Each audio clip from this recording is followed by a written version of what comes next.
Hola, espero que estén bien, que se encuentren bien. Les envío un fuerte abrazo a la distancia, deseándoles lo mejor para hoy y cada uno de sus días.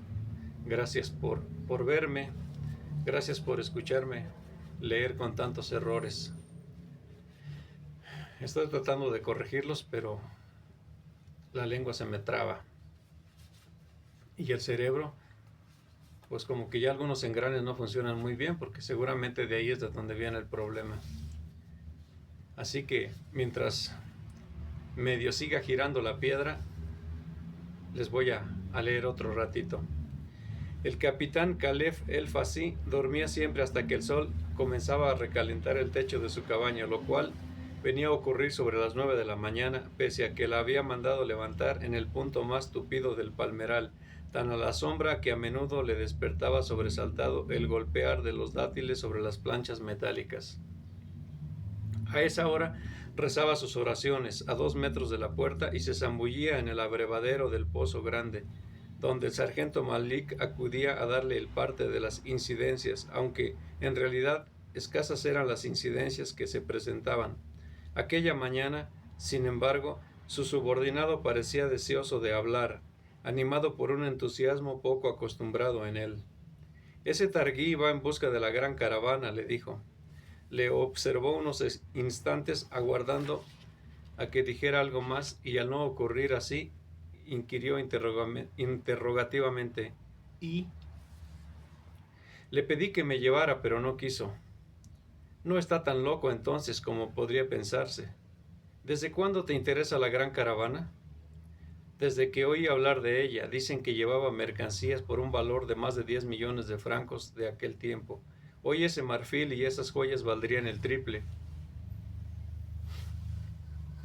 Son muchos los que han muerto persiguiendo ese sueño. Aventureros todos, que no se plantearon la expedición de una forma científica con los medios apropiados y el apoyo logístico. El capitán Caleb el Fasí le dirigió una larga mirada que pretendía ser severa y de reconvención. ¿Estás insinuando que emplee material y hombres del ejército en la búsqueda de esa caravana? Inquirió con fingida sorpresa. ¿Por qué no? Fue la sincera respuesta. Constantemente nos envían a realizar expediciones sin sentido, a la búsqueda de nuevos pozos, piedras sin valor o recuento de tribus. Una vez los ingenieros nos tuvieron 6 meses dando vueltas tratando de encontrar petróleo. Y lo encontraron, sí, pero ¿qué nos aportó a nosotros? Cansancio, molestias, malestar de la tropa y 3 hombres que volaron en pedazos en un jeep cargado de dinamita. Eran órdenes superiores. Lo sé, pero usted tiene la autoridad suficiente como para enviarme a una misión cualquiera, por ejemplo, ejercicios de supervivencia en las tierras vacías. Imagínese que regresáramos con una fortuna, la mitad para el ejército, la mitad para nosotros y la tropa. ¿No cree que bien distribuida ablandaría a algunos generales? Su superior no respondió de momento, hundió la cabeza en el agua y permaneció así unos instantes, quizá reflexionando. Cuando emergió de nuevo, señaló sin mirarle. Podría enchironarte por lo que estás proponiendo. ¿Y qué sacaría con eso? En el fondo, ¿qué más da estar en el calabozo que aquí afuera? Algo más de calor, eso es todo. Menos que en la tierra vacía, desde luego. ¿Tan desesperado estás? Igual que usted, si no hacemos algo nunca saldremos de aquí, y lo sabe. Cualquier día otro de esos hijos de puta agarrará el cafard y se liará a tiros con nosotros. Hasta ahora hemos sabido dominarlos. Con mucha suerte, admitió el hombrecillo, pero ¿hasta cuándo nos durará la suerte? Pronto nos haremos viejos, perderemos energía y nos devorarán. El capitán Caleb el Fasí, comandante en jefe del perdido puesto militar de Adoras, el culo del diablo, como denominaban al lugar en el ejército, echó hacia atrás la cabeza y contempló largamente las palmeras, a las que ni un soplo de viento acertaba a agitar, y el cielo de un azul casi blanco que hería los ojos tan solo de mirarlo. Pensó en su familia, en su mujer que había pedido y obtenido el divorcio a raíz de su condena, en sus hijos que no le habían escrito jamás, en sus amigos y compañeros que habían borrado su nombre de sus memorias pese a que durante años le alabaron por su esplendidez, y en aquella cuadrilla de ladrones, asesinos y drogadictos que le odiaban a muerte y que al menor descuido le clavarían una bayoneta en la espalda o le colocarían una bomba de mano bajo el catre. ¿Qué necesitarías? Preguntó sin volverse, procurando que su voz no delatase compromiso alguno. Un camión, un jeep y 5 hombres. Me llevaré también a Mubarak Ben Saad, el guía Targhí, y necesitaré camellos. ¿Cuánto tiempo? 4 meses. Pero estaríamos en contacto por radio una vez a la semana. Ahora sí que le miró de frente. No puedo obligar a nadie a que te acompañe. Si no volvieras y esto trascendiera, me arrancarían la cabeza. Sé quiénes irán de buena gana y sin comentarlo. Los que se quedan no deben saber nada. El capitán salió lentamente del agua. Se enfundó un pantalón corto y ancho. Se calzó las nails, dejando que el aire caliente le secara el agua del cuerpo, y agitó la cabeza incrédulo. Creo que estás tan loco como ese Targhí, puntualizó. Tal vez tenga razón y sea mejor que continuar aquí esperando la muerte. Hizo una gran pausa. Tendríamos que encontrar una disculpa lógica para un viaje tan largo, sonrió. Pero si no regresas... Malik sonrió satisfecho de su triunfo, aunque desde el primer momento supo que vencería. Desde que el Targhí se perdió de vista muy de mañana por entre las dunas, se había dedicado a madurar la forma en que iba a exponerle su plan al capitán. Y cuantas más vueltas le daba, más seguro se sentía en que podría obtener el permiso. Echaron a andar juntos hacia el barracón de oficiales, y con una leve sonrisa señaló: ¿ya había pensado en todo eso? El otro se detuvo a mirarle. Por supuesto.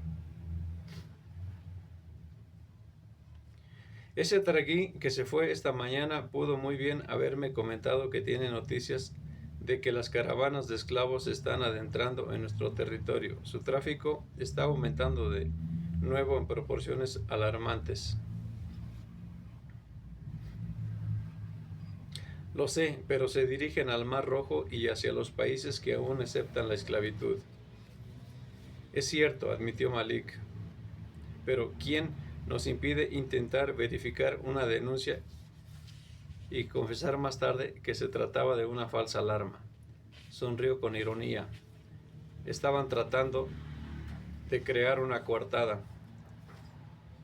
fingiendo que iban a investigar un caso de esclavitud. Más bien tendrían que felicitarnos por nuestro celo y nuestro espíritu de sacrificio. Penetraron en el barracón de oficinas, que no era más que una amplia estancia con 2 mesas, recalentadas ya a aquellas horas de la mañana, y el capitán fue a plantarse directamente entre el gran mapa de la zona que ocupaba toda la pared del fondo. A veces me pregunto cómo diablos te agarraron para meterte en este agujero siendo tan listo. ¿Dónde piensas buscar? Malik señaló decidido una inmensa mancha amarilla en cuyo centro parecía un espacio completamente en blanco, sin la menor traza de pista, sendero, de camellos, pozo o lugar habitado. Aquí, en el centro mismo del Tikdabra. Lógicamente la ruta de la caravana tenía que haber dejado Tikdabra al norte, evitándolo, pero si se desviaron adentrándose en las dunas, tuvieron que encontrarse luego en esta zona de tierra vacía, demasiado tarde ya para volver atrás.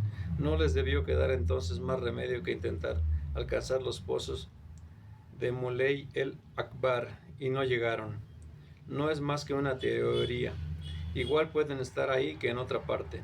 Tal vez, pero no están en ninguna otra parte, le hizo notar. Durante años se ha rastreado la región al sur del Tikdabra y al este y al oeste, pero nadie se atrevió nunca con Tikdabra mismo, o al menos los que se atrevieron jamás volvieron. El capitán calculó al ojo: más de 500 kilómetros de largo por 300 de ancho, de dunas y llanuras. Tendrías más oportunidad de encontrar una pulga blanca en una manada de mejarís. La respuesta fue concisa. Tengo 11 años para buscar. El capitán tomó asiento en su desvencijada butaca forrada de piel de gacela, buscó un cigarrillo, lo encendió despacio y estudió detenidamente un mapa que conocía al dedillo, pues ya estaba allí clavado el día que él llegó al puesto. Conocía el desierto y sabía muy bien lo que significaba adentrarse en un erg como el de Tigdabra, formado por una ininterrumpida sucesión de altísimas dunas que se prolongaban como un mar de gigantescas olas que parecían proteger como una trampa de arena movediza en la que hombres y camellos se hundían a veces hasta el pecho, y una inmensa llanura sin horizontes tan plana como la más plana de las mesas, en la que el sol reverberaba de continuo, dificultando la visión, cortando el aliento y haciendo hervir la sangre a hombres y bestias. Ni un lagarto puede sobrevivir allí, musitó al fin. Si alguien te acompaña, es que ya tiene el cafard y me harás un gran favor quitándomelo de encima. Abrió la pequeña caja fuerte empotrada en el suelo y oculta bajo unas tablas al lado mismo de su mesa. Contó el dinero que había en ella y negó con un gesto. Tendrás que requisar los camellos entre las tribus beduinas, señaló. No tengo dinero y no puedes llevarte los nuestros. Mubarak me ayudará a conseguirlo, se dirigió a la puerta. Si me da su permiso, hablaré con mis hombres. Respondió con un gesto a su saludo. Cerró de nuevo la caja y permaneció muy quieto con los pies sobre la mesa contemplando el mapa. Sonrió levemente, satisfecho de haber aceptado la propuesta. Si las cosas iban mal, perdería 6 hombres y un guía targuí, amén de 2 vehículos, pero nadie iba a reclamarle por algo que era hasta cierto punto normal en aquellas latitudes. Patrullas que desaparecían para siempre, había muchas, pues bastaba un error del guía, una avería de un motor o la rotura de un eje para que un simple paseo rutinario se convirtiese en una tragedia sin solución posible. De hecho, con ello contaban cuando enviaban a Adoras a todo aquel desecho de los cuarteles y prisiones del país. En buena lógica, ninguno de sus hombres debería regresar con vida a la civilización, porque la sociedad no les quería en su seno y los había rechazado para siempre. A nadie le importaba, por tanto, que se matasen a cuchilladas, se los llevaran las fiebres, se perdieran en el transcurso de una patrulla rutinaria o desaparecieran durante la persecución de un mítico tesoro. La gran caravana estaba allí, en alguna parte, hacia el sur, y en eso todos estaban de acuerdo, pues no podía haberse volatilizado y lo más preciado de su cargamento soportaba sin deterioro el paso de los años y aún de los siglos. Con una minúscula parte de ese cargamento, el capitán Caleb el Pasí podría abandonar para siempre Adoras y plantarse de nuevo en Francia, en aquel Cannes en cuyo hotel Majestic pasó una de las épocas más hermosas de su vida, en compañía de la preciosa dependienta de una boutique de la Rue de Antibes, que debió esperar durante años a que algún día cumpliese su palabra de regresar a buscarla. A media tarde abrían los grandes ventanales que daban sobre la piscina de la Creuset y la playa, y hacían el amor cara al mar hasta el oscurecer, para irse luego a cenar a Le Moulin de Mougnes, el Oasis o el Ches Félix, y terminar la noche en el casino arriesgándolo todo al número 8. Perdónenme mi mal francés. Era un duro precio el que estaba pagando por aquellos días, demasiado alto a su modo de ver, y lo peor no estaba quizás en el desierto en sí, su calor y su monotonía, sino en los recuerdos, en la seguridad de que si algún día lograba salir vivo de Adoras, ya no estaría en condiciones de disfrutar nuevamente de los hoteles, los restaurantes o las muchachas de Cannes. Permaneció hundido en sus recuerdos, permitiendo que el sudor comenzara a escurrir por todo su cuerpo a medida que un calor de horno se iba apoderando del campamento, a la espera de que su ordenanza llegara con una bandeja y el pringoso y repugnante cuscús de todos los días que consumió sin hambre, acompañado de cortos sorbos de agua tibia, turbia y levemente salobre, a la que aún no había conseguido acostumbrarse y que le seguía produciendo diarrea pese a los años transcurridos. Luego, cuando el sol caía a plomo vertical, tan agobiante que ni las moscas alzaban el vuelo, atravesó despacio el solitario palmeral y buscó refugio nuevamente en su barraca, dejando ahora puertas y ventanas completamente abiertas en un intento de aprovechar el menor soplo de aire. Era aquella la hora de la gaila, la siesta sagrada en el desierto, pues durante las 4 horas de calor más intenso, los hombres y aun las bestias debían mantenerse quietos a la sombra si no querían correr el peligro de deshidratarse o caer fulminados por una insolación. Los soldados dormían ya en sus barracones y tan solo un centinela se mantenía en pie, protegido por un sombrajo, luchando con todas sus fuerzas, a menudo inútilmente, por mantener los ojos entrecerrados, lo justo para no dormirse por completo y lo suficiente como para que la reverberación del sol en las blancas dunas no acabara por dejarle momentáneamente ciego.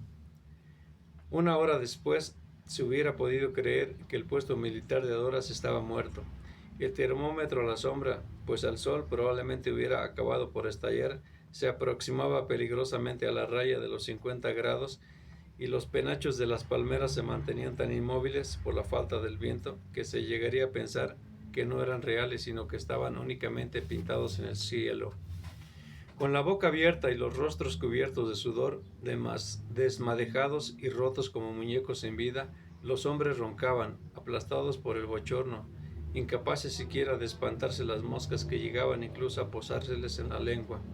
En busca de una leve humedad, alguien soñó brevemente en voz alta en lo que fue casi un lamento. Y un cabo se despertó de un salto con los ojos dilatados de espanto, pues durante unos segundos angustiosos temió que se asfixiaba, ya que el aire no llegaba a sus pulmones.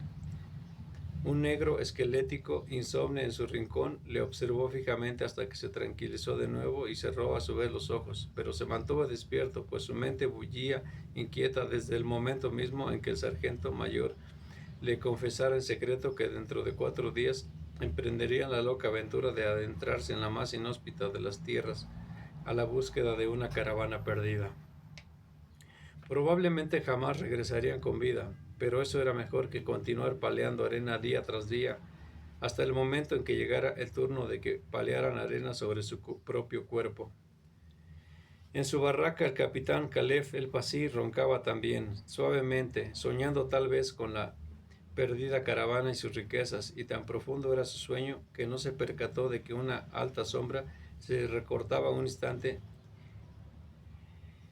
en el marco de la puerta para deslizarse luego sin un susurro hasta el catre, dejar a su lado apoyado en la pared un viejo y pesado fusil, recuerdo de la época en que los Senussi se rebelaron contra franceses e italianos, y extraer una larga y afilada gomia cuya punta apoyó muy despacio bajo su barbilla. Gacel Sayá tomó asiento en el borde del jergón y presionó levemente el arma mientras su mano se apoyaba con fuerza en la boca del durmiente. La diestra del capitán se lanzó automáticamente hacia el revólver que dejaba siempre en el suelo, junto a la cabecera, pero el targuí lo apartó suavemente con el pie al tiempo que se inclinaba aún más sobre él. Susurró roncamente: un grito y te degüello. ¿Has entendido? Aguardó a que los ojos del otro le confirmaran que sí, que había entendido, y luego muy despacio le permitió tomar aire sin aflojar en nada la presión de la gumia. Un hilillo de sangre comenzó a correr por el cuello del aterrorizado capitán y pronto fue a mezclarse con el sudor que empapaba su pecho. ¿Sabes quién soy?, asintió con un gesto. ¿Por qué mataste a mi huésped? Tragó saliva. Al fin, con un esfuerzo y apenas sin voz, musitó. Eran órdenes muy estrictas. El joven debía morir, el otro no. ¿Por qué? No lo sé. La punta de la gumia se clavó con más fuerza. ¿Por qué?, insistió el targuí. No lo sé, te lo juro, casi sollozó. Me dan una orden y tengo que obedecer. No estoy en situación de negarme. ¿Quién te dio esa orden? El gobernador de la provincia. ¿Cómo se llama? Hassán ben Koufra, ¿dónde vive? En el Acab. ¿Y el otro, el anciano, dónde está? ¿Cómo quieres que lo sepa? Se lo llevaron, eso es todo. ¿Por qué? El capitán Caleb el Fasí no respondió. Tal vez comprendió que ya había dicho demasiado. Tal vez se cansó del juego. Tal vez en verdad no sabía la respuesta exacta. Desesperadamente buscó una forma de librarse del intruso en cuyos ojos leía una profunda firmeza y se preguntó qué diablos estarían haciendo sus hombres que no acudían en su ayuda. El targuí se impacientó, clavó más profundamente la gumia y con la mano izquierda le atenazó el cuello, ahogando un grito de dolor que pugnaba por escapar. ¿Quién es ese anciano?, insistió. ¿Por qué se lo llevaron? Es Abdul el-Kebir. Lo dijo en tono de quien lo ha explicado todo, pero comprendió que el hombre Lo dijo en tono de quien lo ha explicado todo, pero comprendió que el nombre no significaba nada para el intruso, que permaneció a la expectativa aguardando una aclaración. ¿No sabes quién es Abdul el-Kebir? Nunca oí hablar de él. Es un asesino, un sucio asesino, y estás corriendo un grave peligro por la vida de él. Es un asesino, un sucio asesino, y estás arriesgando la vida por él. Era mi huésped, pero por eso no deja de ser un asesino. Ni por ser asesino deja de ser mi huésped. Solo yo tenía derecho a juzgar. Hizo un gesto con la muñeca y le cortó la yugular de un solo tajo. Contempló su corta agonía, se limpió las manos en la sucia sábana, recogió el revólver y el fusil y se aproximó a la puerta desde la que atisbó hacia afuera. El centinela continuaba tan dormido como cuando llegó y ni un soplo de viento ni un hálito de vida agitaba el palmeral. Se deslizó de tronco en tronco hasta alcanzar las dunas por las que trepó ligeramente. 5 minutos después había desaparecido como tragado por la arena. Este capítulo está muy bueno. Cuídense, les envío un fuerte abrazo y les deseo un maravilloso día.